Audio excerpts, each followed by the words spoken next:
Bom dia, primeiramente, alunas e alunos da Faculdade de Economia, meus caros colegas, professoras e professores da Faculdade de Direito e da Faculdade de Economia.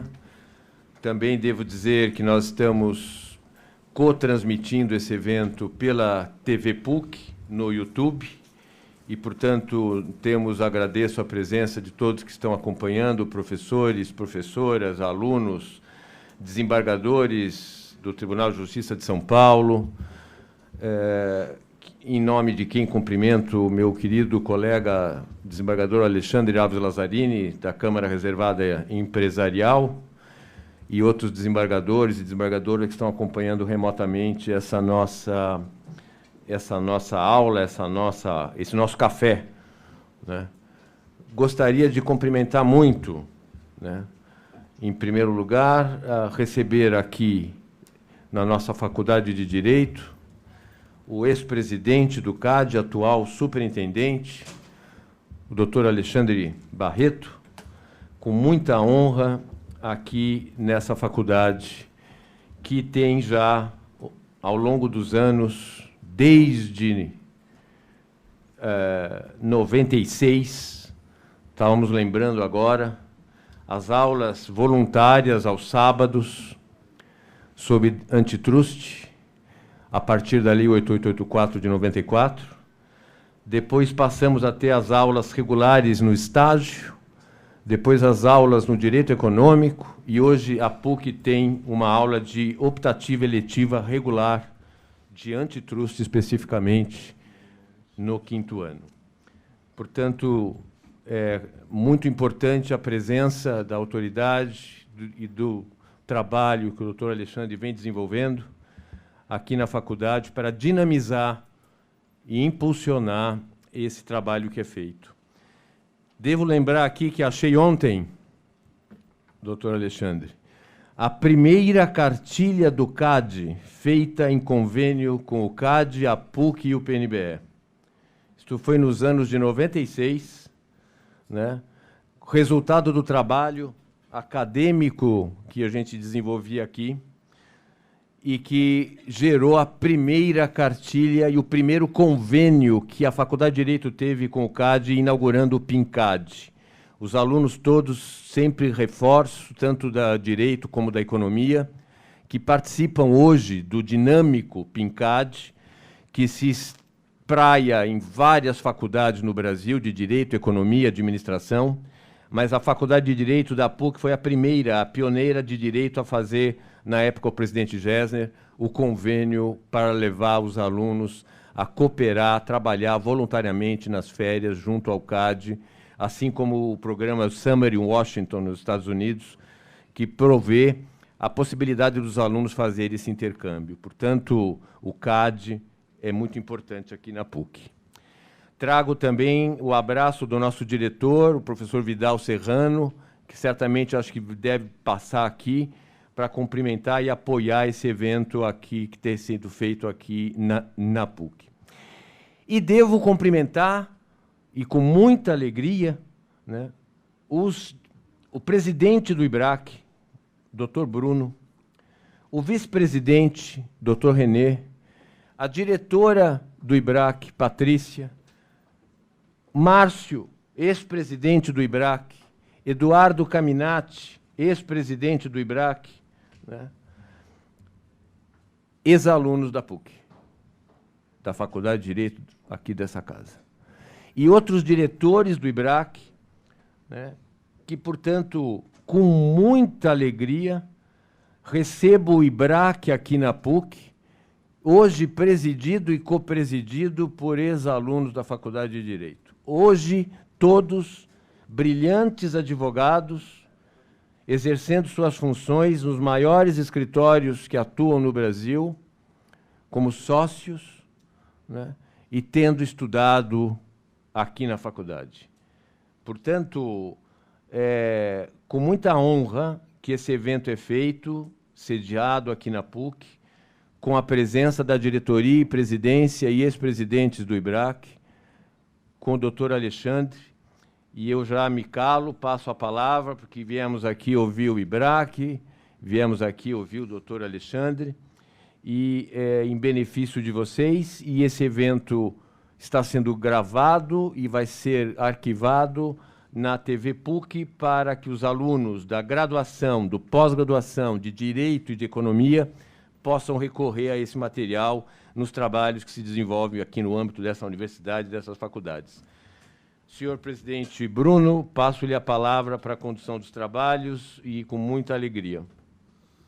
Obrigado, professor Fernando. Vou ser bem breve para passar a palavra para o nosso superintendente-geral. Uma grande honra voltar aqui depois de 20 anos. Não que eu não tenha voltado durante esse período, mas nessa sala eu tive muita aula com a professora Maria Helena Diniz, há 20 anos atrás. Então é um prazer estar aqui. Eu espero que a gente consiga organizar mais eventos assim conjuntamente com a PUC. Estamos nos organizando para isso. Agradecer também a todos os advogados e os futuros advogados que aqui estão, aos diretores do IBRAC, às autoridades, o ex-conselheiro Maurício, o conselheiro Hoffmann, e com isso acho que já passo a palavra, superintendente, agradecendo novamente por você ter se disponibilizado a vir até São Paulo, a estar presencialmente conosco aqui. De volta ao CAD, velho conhecido do sistema, é um prazer tê-lo de volta aí, e passo a palavra aí. Muito obrigado. Obrigado, Bruno. Funcionando. Rapidamente, meus caros, cumprimentar a todos, as pessoas do professor Fernando Marques, ex-conselheiro do CAD, professor da PUC, Bruno Drago, presidente do IBRAC, a quem cumprimento, a pessoa do Bruno, todos os membros, tanto da diretoria quanto membros do IBRAC que estão aqui presentes. Cumprimentar o conselheiro Hoffmann, meu colega de CAD, que nos prestigia com sua presença, o conselheiro Maurício Bandeira Maia, que também está conosco aqui nos prestigiando. Dizer que é uma enorme honra, Fernando, estar aqui na PUC para participar desse bate-papo com vocês, que hoje tem um caráter duplo, né? O IBRAC ele sempre se caracterizou por manter um diálogo constante com o poder público.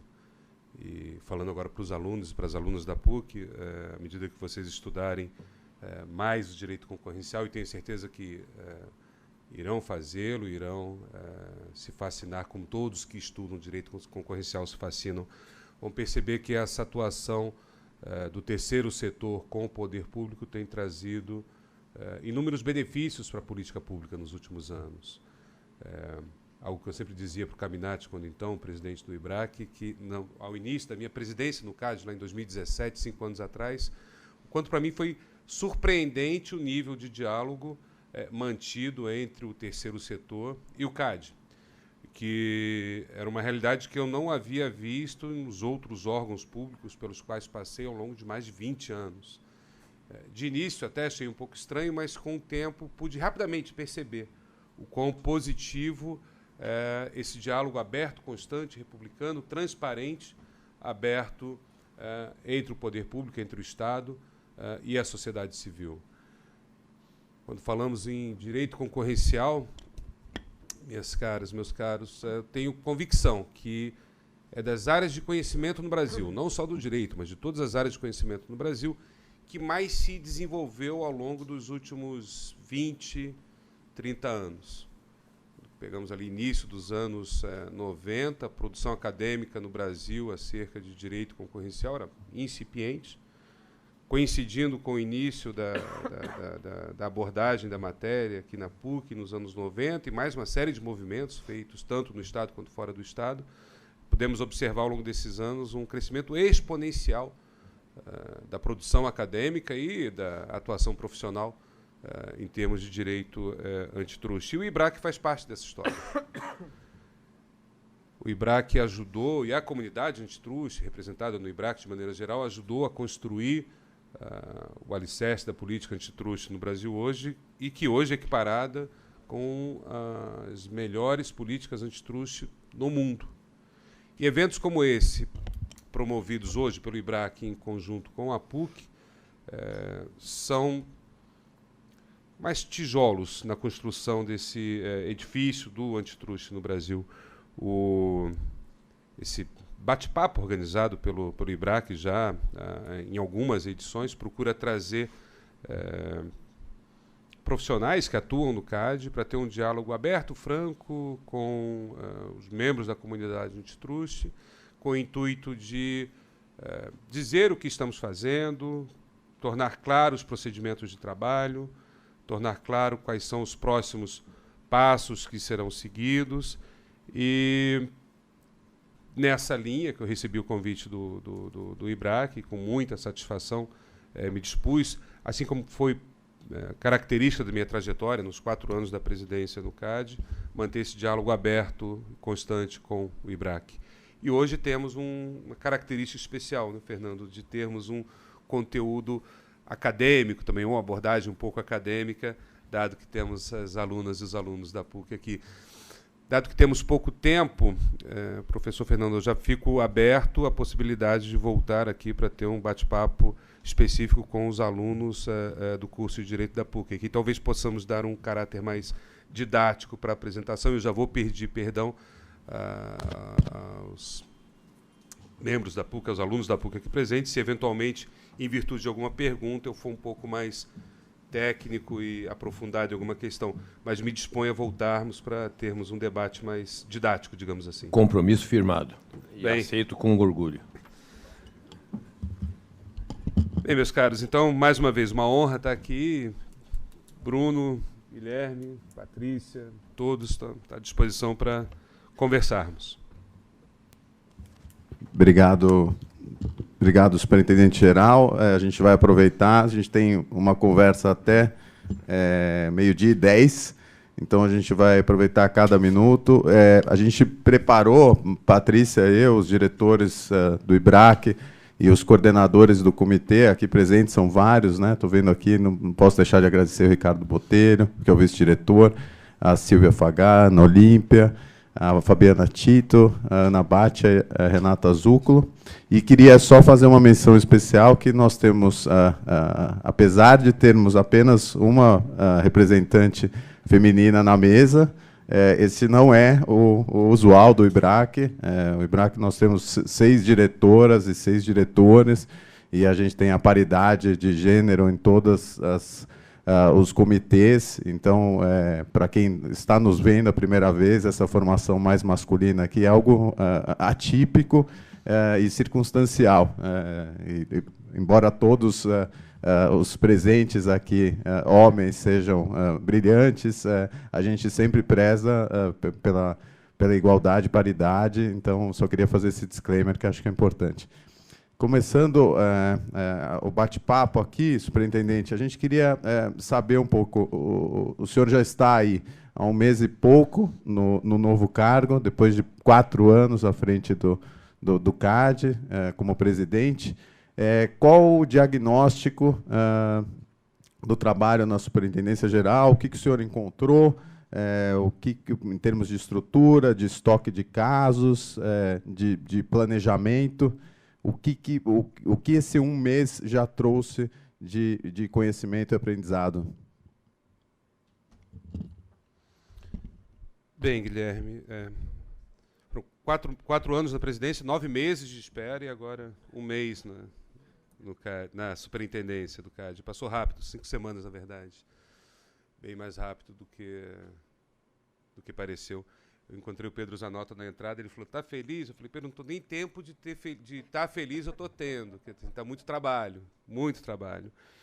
E o que eu pude observar, meus caros, é que esse período de interinidade, muito embora tenha sido muito bem conduzido pelo Diogo Thompson, que respondeu como superintendente interino, escudado pela Patrícia Sakovski, que é a nossa superintendente adjunta para a área de concentração, ele trouxe algum prejuízo para a instituição, no sentido de que decisões de longo prazo não podiam ser tomadas.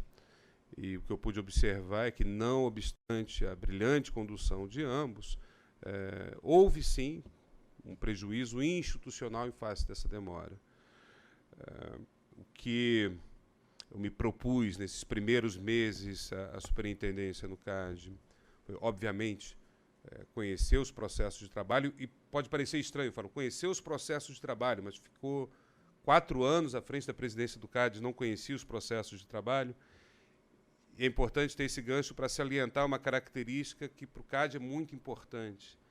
O modelo institucional, o modelo de governança do CAD, e falando para quem não conhece ainda a fundo a estrutura do CAD, ele é composto por basicamente 2 órgãos independentes e distintos que compõem a mesma instituição. E esse desenho vem da Lei 2.529, sempre há a tentação de chamar de nova lei, né, que esse ano completa 10 anos, né, mas tão mais nova assim, né, mas que é um modelo que trouxe para a mesma instituição, trouxe para a autarquia estruturas que antes estavam em órgãos distintos da administração pública federal. Um modelo baseado em recomendações da OCDE, que, resumindo, faz com que tenhamos, dentro do CAD, uma superintendência geral, que é o órgão responsável por instrução, formulação de acordos, acordos de leniência, e o tribunal do CAD, que é o órgão responsável por julgamento de determinados casos. E sempre foi muito sagrado para nós, Bruno, você e todos sabem disso, a separação muito estrita entre as atribuições da superintendência e as atribuições do tribunal. Há um verdadeiro Chinese Wall entre ambas as instituições, entre ambos os órgãos dentro da mesma instituição. Isso simplificando o modelo para impedir que quem investiga tenha influência no julgamento e quem julga tenha influência na investigação. E tem funcionado muito bem. Tá? Tem funcionado muito bem. Nos 4 anos em que eu estive à frente da presidência, jamais houve qualquer iniciativa, qualquer ação no sentido de interferir, jamais. Ou mesmo saber os processos de trabalho que estavam em andamento na superintendência e vice-versa. E por isso eu digo que eu tive que utilizar esse primeiro mês para conhecer os procedimentos de trabalho, no detalhe. Obviamente, no geral, eu já conhecia, já sabia, mas saber no detalhe o que estava acontecendo, como era organizada a superintendência, identificar gargalos, identificar oportunidades de melhoria e partir para implementar ações que permitam trazer mais eficiência para a atuação da superintendência. Também explicando um pouco mais para os que não acompanham o caso de perto, a superintendência ela é o coração operativo do Conselho. Todos os processos que são decididos pelo CAD, divididos em 2 grandes famílias, atos de concentração e processos sancionadores, eles são inicialmente instruídos na Superintendência Geral, necessariamente instruídos na Superintendência Geral, salvo pouquíssimas exceções que são dadas pela lei. E processos de investigação podem ser encerrados na Superintendência Geral, a depender da fase, e processos de concentração são decididos na Superintendência Geral quando não é identificado nenhum tipo de risco concorrencial na operação. Isso leva com que cerca de 90% a 95% dos casos sejam decididos na Superintendência Geral. A ideia desse modelo de governança da lei é imprimir para o sistema eficiência, no sentido de que haja uma resposta rápida do Estado para as demandas apresentadas pela sociedade, mas também permitir um duplo grau de decisão em situações mais complexas. E também há freios e contrapesos dentro do CAD que permitam que haja um controle de outros órgãos sobre a atividade da superintendência. Simplificando muito o modelo, é isso, e funciona muito bem. Agora, de fato, indo direto à pergunta, Guilherme, dado que há um volume muito grande de trabalho dentro da superintendência, é extremamente necessário, tendo como princípios dois valores. Primeiro, a qualidade técnica dos trabalhos do CAD, algo que sempre caracterizou o CAD desde o início, desde antes da nova lei. O CAD é reconhecido no Brasil e no exterior pela qualidade do trabalho que faz. Mas não podemos perder de vista a necessidade de imprimirmos eficiência para a análise realizada pelo CAD. Então, o balanceamento entre esses 2 valores é o valor que perseguimos continuamente. Como continuar a trabalhar com qualidade, mas, ao mesmo tempo, dar a resposta necessária para a sociedade no menor tempo possível. Esse é o desafio, René. É isso que temos procurado identificar, diagnosticar e imprimir algumas mudanças específicas na estrutura e no modo de trabalho da superintendência. Acho que ao longo da da conversa hoje pela manhã, eu vou poder dar alguns exemplos concretos. Mas tem um especificamente que eu guardei para anunciar aqui, nessa conversa com vocês, que vai ser a primeira mudança essencial de estrutura dentro da superintendência do CAD depois da minha chegada. Fruto de um debate que já vem sendo travado no Brasil e no mundo há diversos anos, cada vez mais a investigação de condutas unilaterais tem sido objeto de atenção por parte de autoridades antitruste. E falando novamente para os alunos da PUC, dentro do conjunto de infrações à ordem econômica, didaticamente a gente pode separar, simplificando, dois grandes grupos: condutas coordenadas, onde há colusão, cartel, por exemplo, e condutas unilaterais, onde uma empresa que detém poder de mercado suficiente para influenciar no mercado utiliza essa posição no mercado para trazer alguma distorção concorrencial, e a isso, de uma maneira geral, chamamos de condutas unilaterais.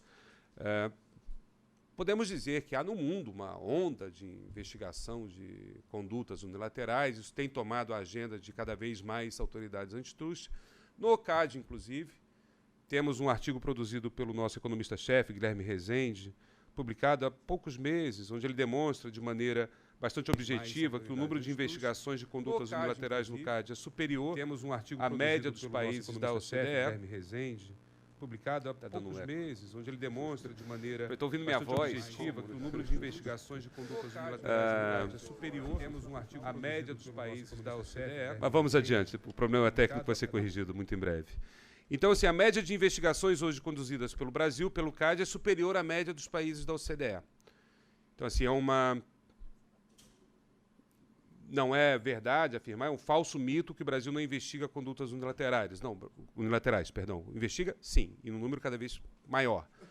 Em 2019, a OCDE realizou um diagnóstico sobre política concorrencial no Brasil, que resultou num relatório de revisão entre pares, um relatório de peer review, publicado em 2019. Dentre as recomendações da OCDE, constava a necessidade de um investimento maior em investigação de condutas unilaterais.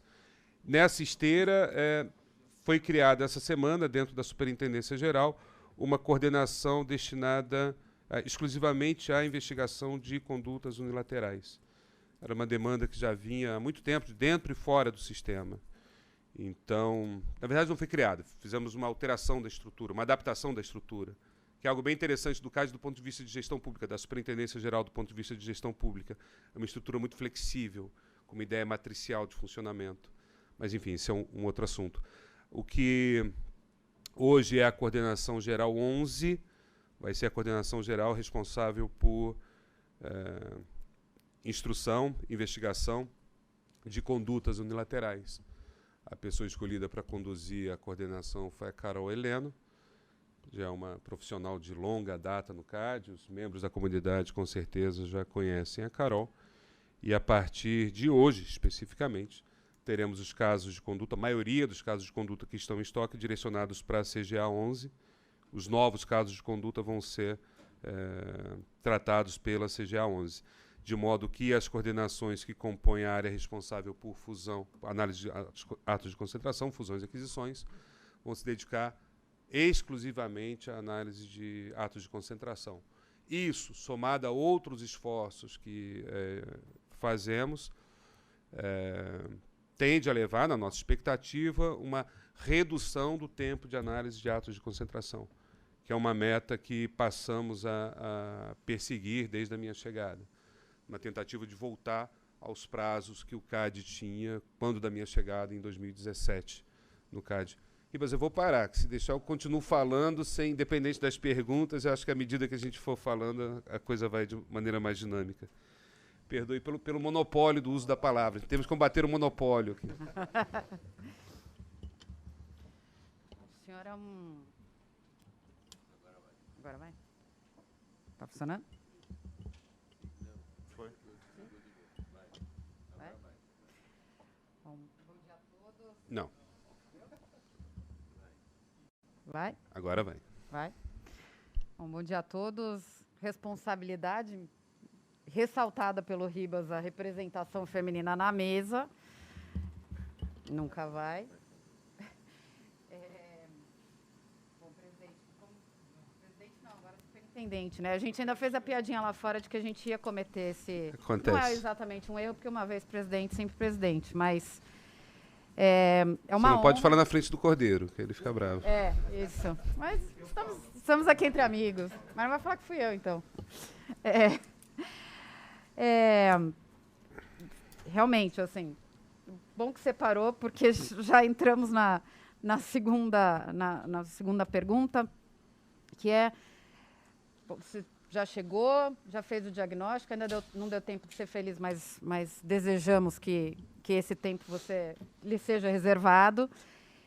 E agora, e daqui para frente? Você já anunciou a primeira alteração, né? Então, quais são as próximas frentes? Uma já temos, que é de conduta unilateral, uma coordenação nova. E nessa parte de conduta, então, a gente...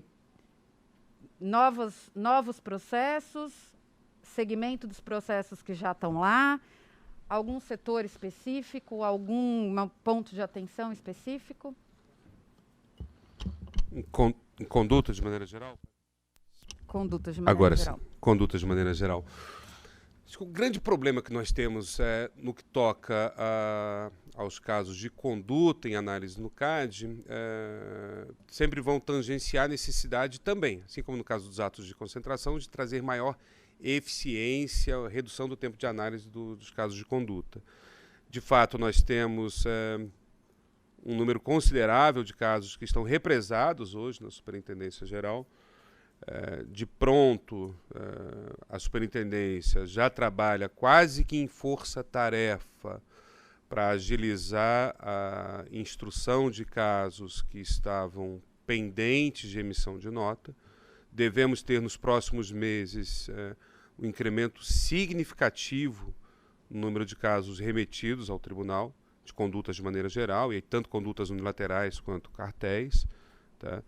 Devemos ter, vários de vocês já devem ter percebido, um aumento considerável no esforço de ir adiante com pedidos de acordo, TCCs, que estão pendentes de apreciação pelo CAD.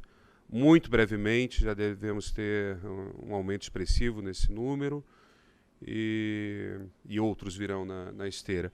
Ao mesmo tempo, de maneira mais estruturante, já temos várias frentes de trabalho criadas para agilizar o processo de instrução dentro da Superintendência Geral.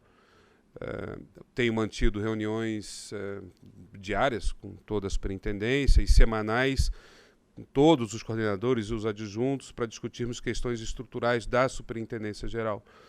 E nessas conversas, nesse primeiro mês, já surgiram várias ideias de projetos e mudanças de fluxos de trabalho que podem ser implementados, alguns desde já, para agilizar a análise dos processos de conduta. Patrícia, por exemplo, devemos ter uma mudança da maneira como o CAD notifica os responsáveis em processos de conduta, perdão. Devemos ter brevemente uma proposta de resolução disciplinando a maneira como a notificação será realizada.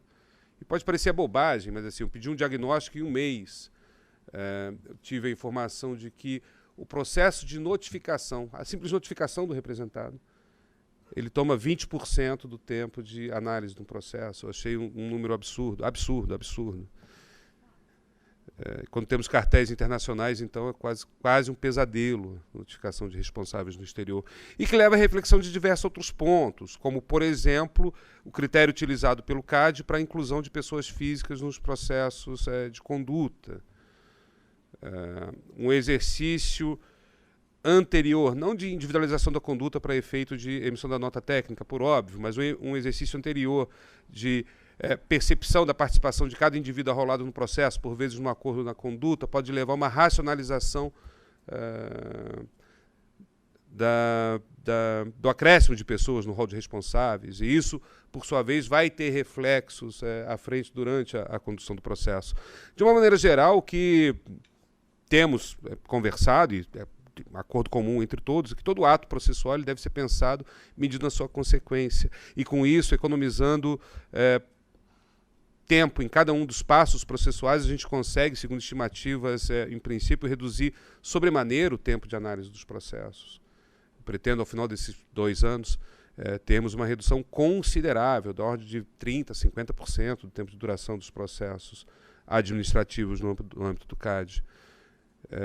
Inadmissível para o poder público que tenhamos processos em andamento investigando fatos que ocorreram há 20 anos. E trabalhamos para que haja redução considerável desses passos, Patrícia.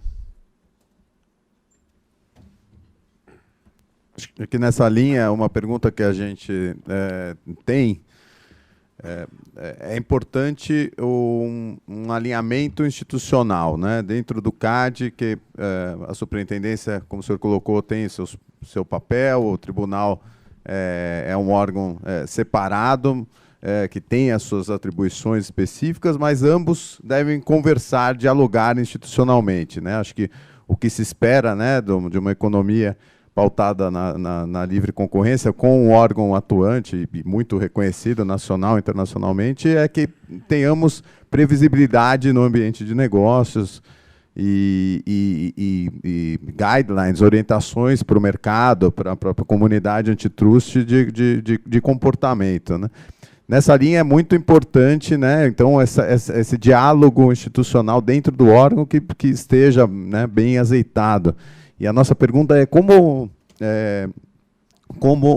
o senhor vê o espaço para aprimoramento nessa conversa com o Tribunal do CAD, como criar novas pontes, como tornar mais eficiente esse processo de diálogo, até mesmo para que esses processos, por exemplo, as negociações de acordos e TCCs feitas dentro da Superintendência Geral, que demandam tempo, energia da autoridade, das partes, a gente tenha uma previsibilidade de que aquilo que a gente negocie dentro da Superintendência vai ser, de alguma forma, ou majoritariamente aceito pelo tribunal, e que tenha algum tipo de diálogo que dê mais essa previsibilidade para a gente poder construir e tornar os processos mais eficientes, né? Então, nessa linha, alguma ideia diferente, qual que vai ser o seu perfil de atuação nesse relacionamento? Excelente ponto, Ribas, excelente ponto. Que vai na essência do sucesso do modelo de governança, do modelo de desenho institucional do CAD. Quando a lei coloca dentro da mesma instituição, como eu falei no início, 2 instituições independentes, obviamente havia a intenção de se criar um ambiente de sinergia entre essas 2 instituições, que, embora independentes, devem trabalhar de maneira harmônica entre si. Esse foi justamente o motivo que levou à criação desse modelo, para superar as deficiências que tínhamos antes no modelo SDE, SA e CAD no modelo antigo, né? Agora, eu costumo dizer que a lei ela também tem uma pílula de veneno embutida, porque se não tivermos uma relação harmônica construída entre a superintendência e o tribunal, o modelo desaba. E por mais que o desenho institucional seja bem feito, os mecanismos de governança sejam muito bem bolados, as instituições, ao fim e ao cabo, são feitas de pessoas.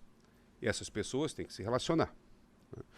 É óbvio que criamos mecanismos institucionais ou maneiras de facilitar esse diálogo, mas, ao fim, sempre será a responsabilidade das pessoas que estão na instituição buscar esse diálogo construtivo. E é essencial que seja assim, Ribas, para que tenhamos previsibilidade e segurança jurídica dentro da política pública pela qual somos responsáveis, principalmente quando falamos em defesa da concorrência, sendo sabido todo o impacto da atuação do CAD para a economia real do dia a dia do país. E respondendo à pergunta, Guilherme, não é uma ideia nova. Acho que o que precisamos fazer, e já estamos fazendo, eu não diria recriarmos, mas assim, utilizarmos as pontes existentes entre a superintendência e o tribunal. Pessoalmente, posso afirmar que não há problema algum de relacionamento entre os membros do CAD ou internamente entre as instituições do CAD. Pelo contrário, são diversos amigos que eu tenho no conselho, agora trazendo para o lado pessoal, obviamente, 2 deles estão aqui, um ex-conselheiro, um conselheiro atual, e a mesma relação amistosa, que não seja de amizade com todos, mas uma relação amistosa e profissional com todos eles. Temos a expectativa da nomeação do conselheiro Vitor Fernandes, que é um profissional que eu acredito que a maioria de vocês já conheçam, uma pessoa extremamente razoável, com grande conhecimento da área, que eu tenho absoluta convicção que vem para somar, que vem com um compromisso institucional, procurando fazer o melhor para o país. Todos os outros membros do tribunal, Cordeiro, Gustavo entrou com essa expectativa, sempre importante ressaltar, desde as primeiras manifestações públicas do conselheiro Gustavo Marques, ele tem reafirmado a necessidade de trabalharmos em harmonia e sintonia para construirmos o melhor para políticas de defesa da concorrência do Brasil. Então, tenho convicção que com essa roupagem, com essa formação que temos de conselho a partir desse mês, semana que vem o Vitor toma posse, teremos azeitada a relação institucional dentro do conselho e a volta para um modelo que tínhamos quando eu entrei em 2017. E eu sempre digo que o diálogo, o debate, ele é extremamente importante e útil para a tomada de decisão. Agora, obviamente, devemos sempre pensar na instituição, na consequência das decisões que são tomadas. Eventualmente, uma ou outra posição discordante, seja pelo qual motivo for, sempre bem-vinda, mas, ao fim e ao cabo, o que nos interessa é que a decisão tomada pela instituição seja melhor em prol da política. De maneira bem objetiva, Guilherme, eu tenho procurado, no âmbito das minhas competências na superintendência, manter um diálogo constante com o tribunal, antecipando as principais questões que estão em análise pela superintendência, tanto em termos de conduta quanto em termos de atos de concentração. Tenho a convicção que a antecipação de eventuais discussões que possam vir a ser travadas no tribunal é essencial para que haja uma maior para que haja eliminação da simetria de informação entre SG e tribunal, para que haja divisão de informações acerca de um determinado tema, para que, quando um caso chegar ao tribunal, haja um maior conforto dos conselheiros, um maior conhecimento dos conselheiros para que possam decidir sobre um caso. Assim como também tenho procurado, nos casos mais relevantes, onde se vislumbra a possibilidade de uma aprovação sem restrição, falando de atos de concentração, também tenho feito esse esforço para limitar assimetrias de informação, para reduzir possibilidades de avocação ou mitigar o risco de avocação de atos de concentração pelo tribunal aprovados pela superintendência. Porém, sabendo, obviamente, que é prerrogativa legal do Conselho avocar os atos e é parte do mecanismo de governança que eu citei, que é sadio para o sistema. E, com relação aos acordos, também a mesma questão. Temos trabalhado constantemente com o tribunal, conversando sobre as possibilidades de acordo que estão em andamento na Superintendência Geral. E tenho certeza, meus caros, como o CAD sempre fez, os acordos negociados com a Superintendência, quando sinalizado pela Superintendência que há uma perspectiva positiva por parte da instituição, já foram conversados com o Conselho e há sinalização positiva para que os acordos vão adiante. A gente quer retomar a política de acordos do CAD de maneira bastante significativa. Acho que, fazendo uma improvisação aqui, o conselheiro Hoffmann vai fazer uma parte aqui sobre essa questão, já que envolve o tribunal. Não estava previsto, então não... Estou feliz que está gravando tudo, então qualquer coisa a gente pode usar isso depois contra o superintendente. Mas, na realidade, bom dia a todos. Obrigado pelo convite de estar aqui também. Na realidade, eu queria mais dar um testemunho aqui do que o superintendente-geral está falando, que é a pura realidade. A sua vivência, a sua importância. Eu sou amigo dele, mas o que eu estou falando aqui é de coração e é verdade. O modo que ele conduziu o tribunal, que ele conduziu o CAD em todos esses anos como presidente, o modo que ele já está agindo hoje como superintendente, demonstra um enorme diálogo com todos os conselheiros, com o tribunal, com todos os colaboradores, e eu tenho certeza que isso, no curtíssimo prazo, vai trazer um maior número de acordos, um maior envolvimento e um reforço da política da livre concorrência no Brasil. Estamos todos muito felizes com o seu retorno à casa, e eu posso dizer que realmente tenho muito orgulho de fazer parte do CAD e ter o superintendente hoje conosco desempenhando esse papel. Eu acredito que o conselheiro Maurício Bandeira Maia também, que está aqui conosco hoje, também pode reforçar e também é uma viva testemunha aí de todo esse comprometimento institucional que o Alexandre Barreto possui.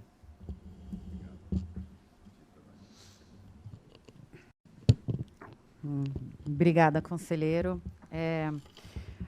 Bom, já pegando o gancho aqui, já que o senhor mencionou atos de concentração, em 2021 a gente já viu um aumento significativo em atos de concentração, né, um aumento de aproximadamente 35% em relação ao ano anterior. E esse ano está apontando também para um aumento, né, do que a gente levantou aqui, são dos 218 casos até 20 de maio, sendo que no ano passado, no final de maio, estava fechando 200 e pouquinho. E um aumento também nos casos de rito ordinário, que pega mais tempo, mais pessoal, mais necessidade de análise. Então, diante desse cenário, qual é a sua ideia, o plano no pessoal? Agora, né, já pegando aí a sua resposta anterior, que você quebrou a equipe de IAC para fazer um novo time aí de condutas unilaterais, procedimentos e prioridades. Legal, Patrícia. É sempre importante pensar de maneira preditiva, se antecipar problemas, né?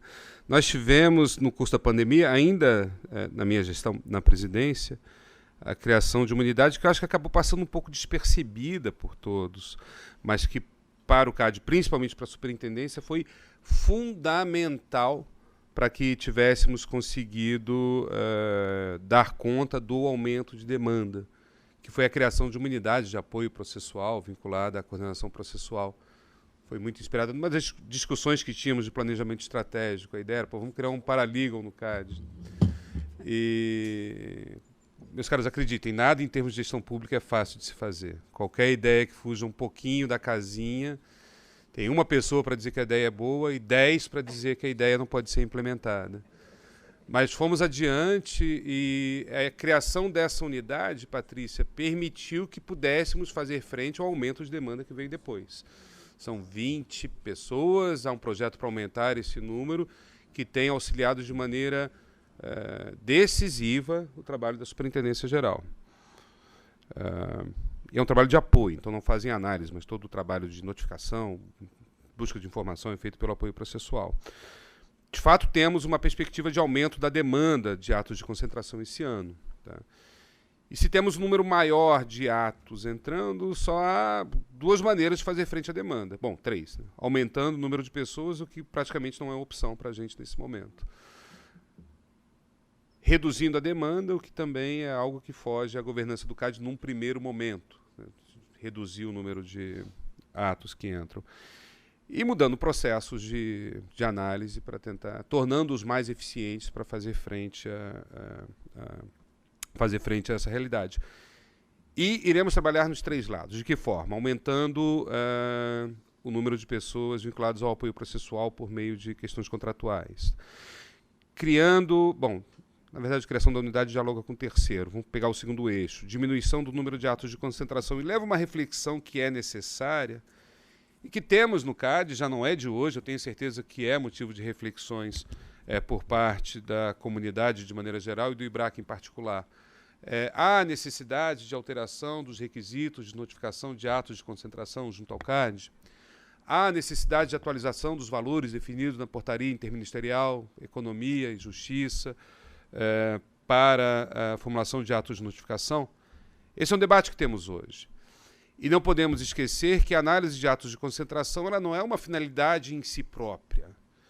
Ela existe para que o Estado possa antever situações em que haja uma possibilidade de formação de uma posição de mercado que possa vir a ser prejudicial para a economia. O número de atos analisados no Brasil é o mais alto do mundo entre comparação com o PIB e países em situação similar. Então, um dos mais altos, para não dizer o mais alto. E se temos de 600 casos, foi um pouco mais de 600 analisados ano passado, cerca de 90% deles, 85%, agora os números me fugiram, mas dessa ordem de grandeza, 85% deles analisados em rito sumário, 5% talvez sendo encaminhados ao tribunal, 30, 20 encaminhados ao tribunal. Então significa que dos 600 casos, mais ou menos, analisados pelo CAD, em cerca de 500, 520 não havia nenhum tipo de preocupação concorrencial.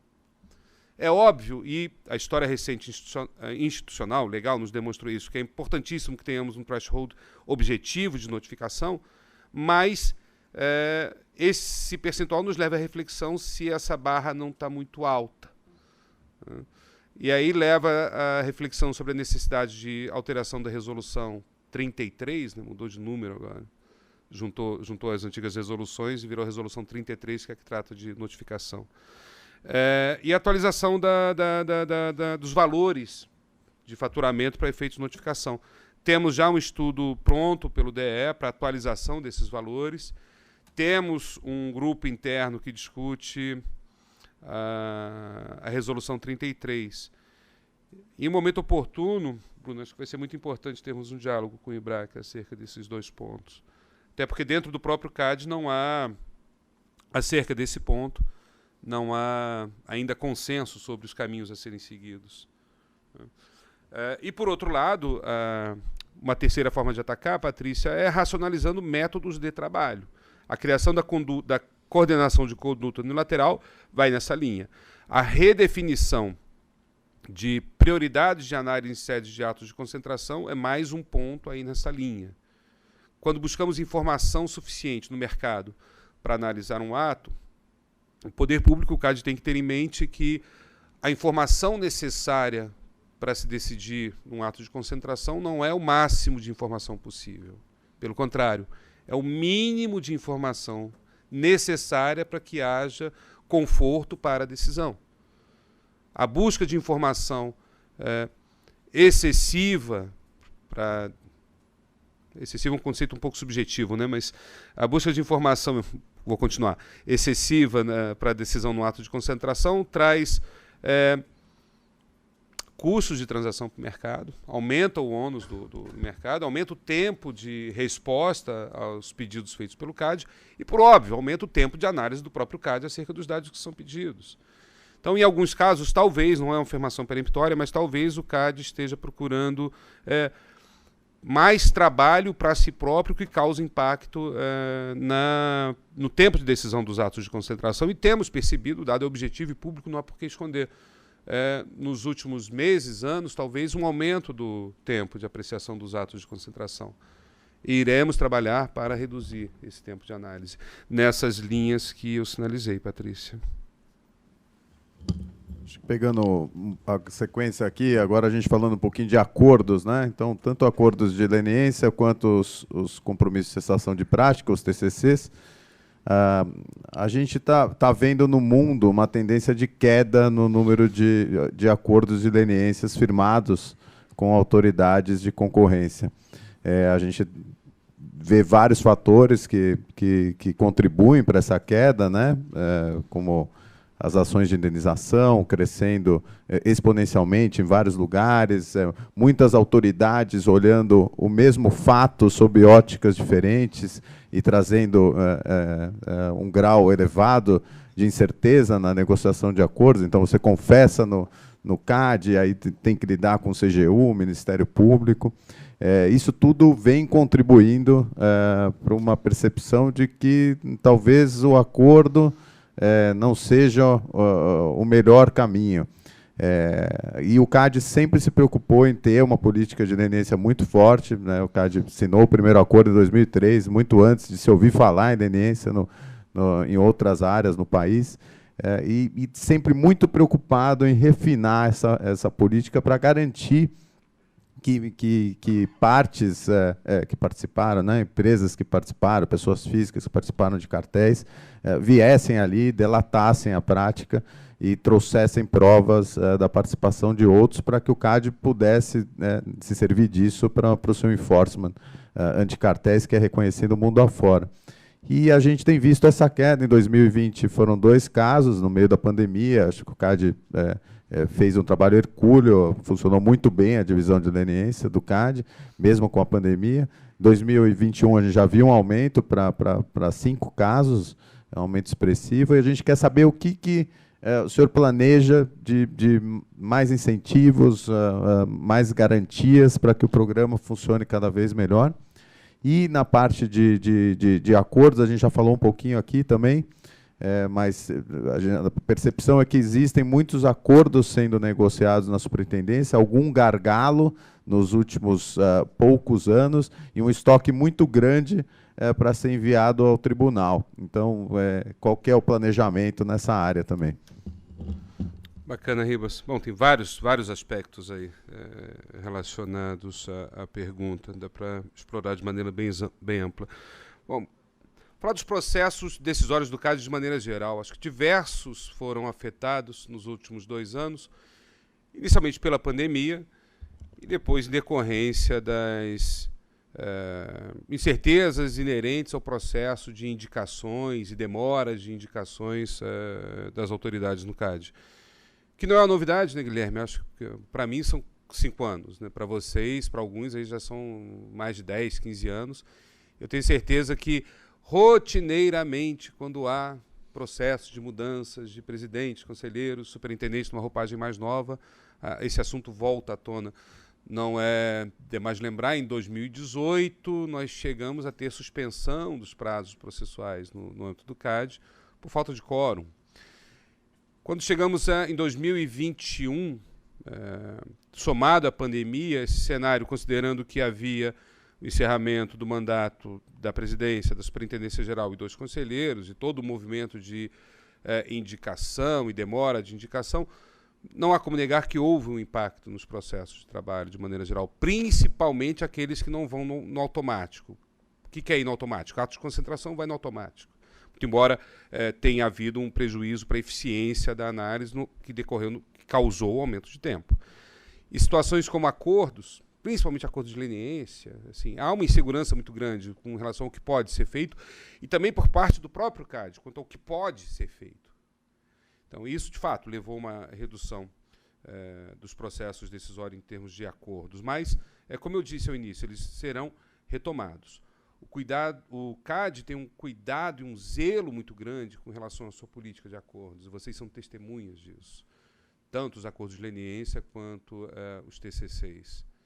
Tudo que envolve termos de compromisso de cessação e acordo de leniência no âmbito do CAD é tratado com a máxima prioridade e com o máximo cuidado.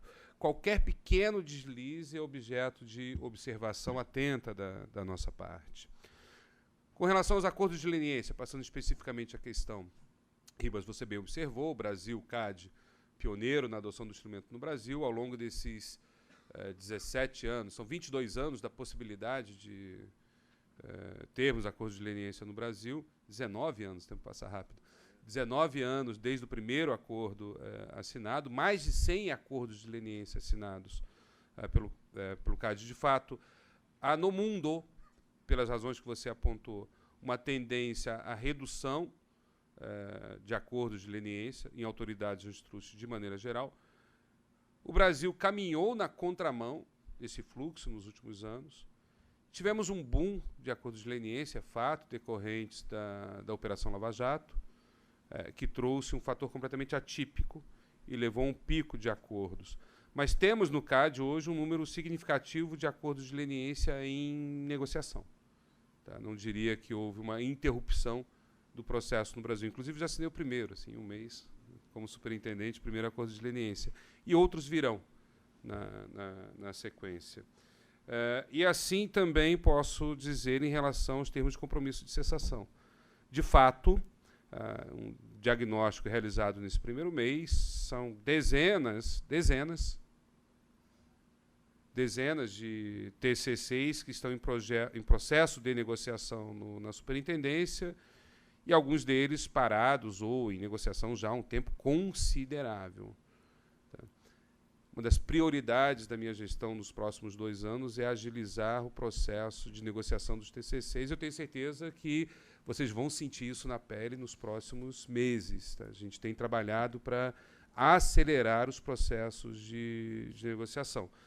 E nas duas pontas, né? Ou melhor, nos três lados, né? Na própria superintendência com as equipes, com os representados, com vocês, e com o Conselho. A gente tem mantido um diálogo constante acerca dos acordos que estão em andamento, buscando a retomada, né, Hoffmann, daquele mecanismo que tínhamos no CAD de conversarmos de maneira geral sobre os acordos com o tribunal, obter uma sinalização do tribunal, obter...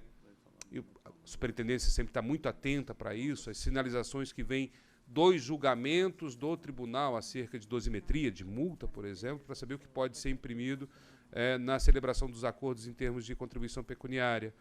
E nessa atuação tripartite do meu lado, entre equipes, advogados e conselho, tenho convicção que teremos um bom número de acordos celebrados nesse ano de 2022. Não quebraremos o recorde de 2017 de 75, mas quem sabe ano que vem. Mas teremos um bom número esse ano, no segundo semestre. Ótimas notícias. Já que a gente vai reduzir os atos de concentração, tem que aumentar os acordos para não tirar o emprego, né, nem o trabalho de vocês aqui.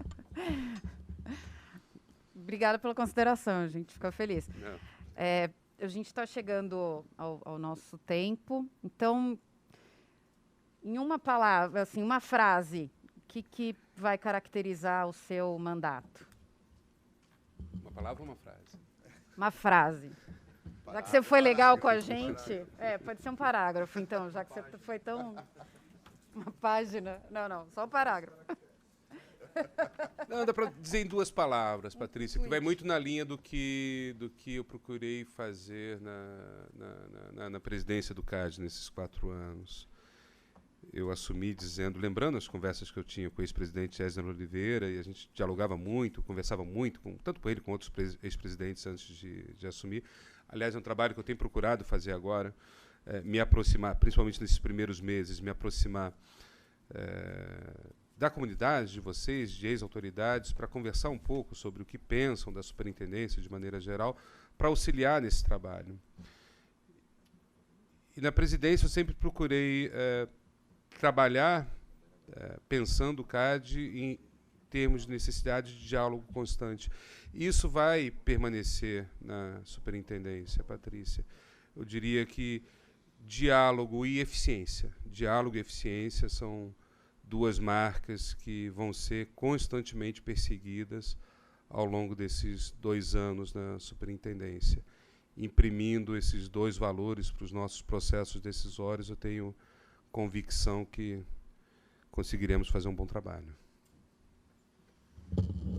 Vou passar a palavra para o vice-presidente do IBRAC, o René Medrado, que vai fazer o encerramento. Só queria fazer um convite.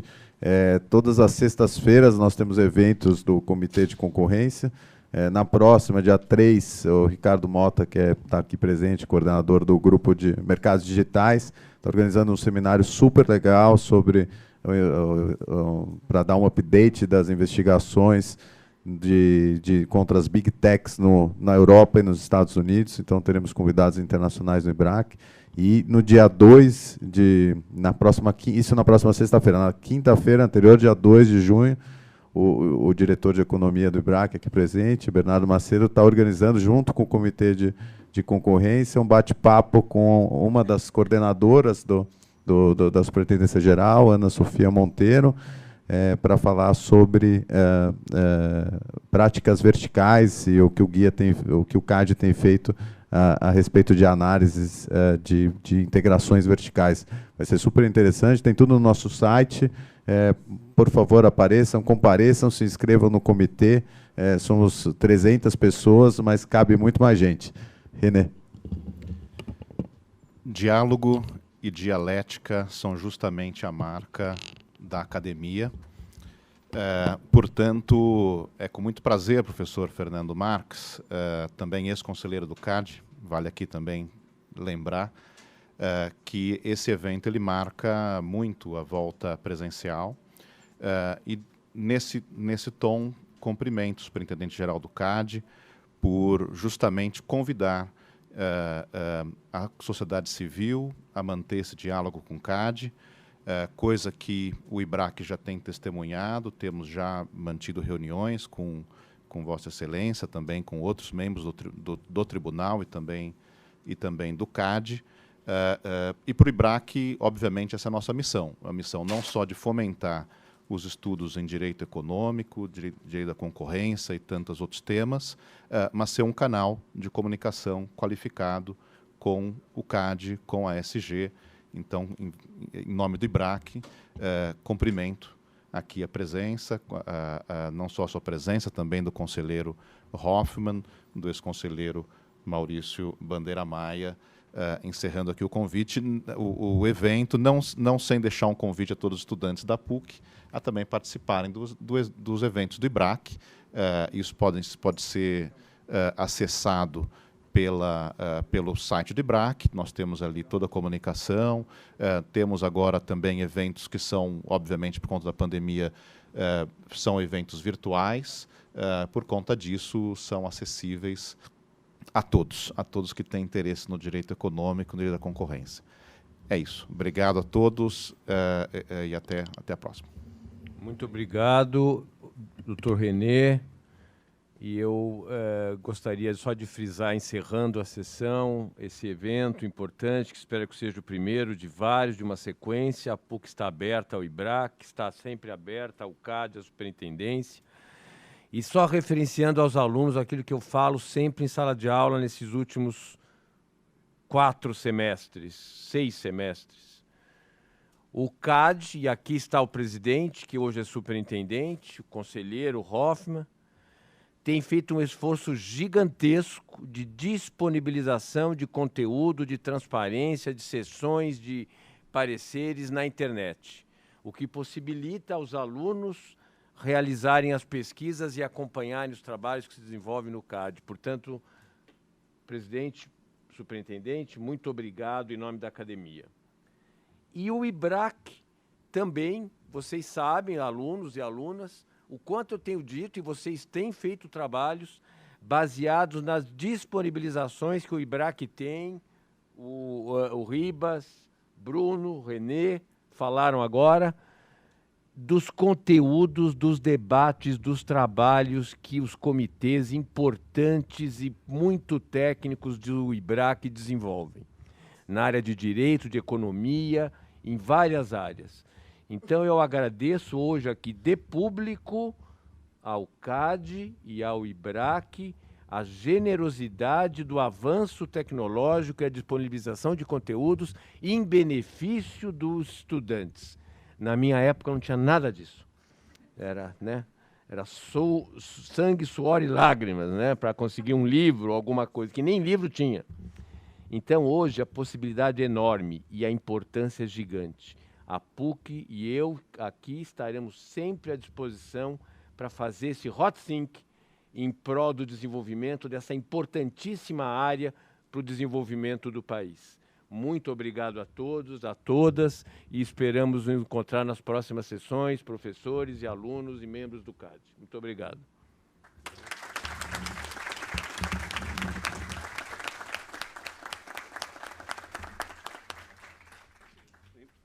Muito bom, viu? A casa é sua e venha mais.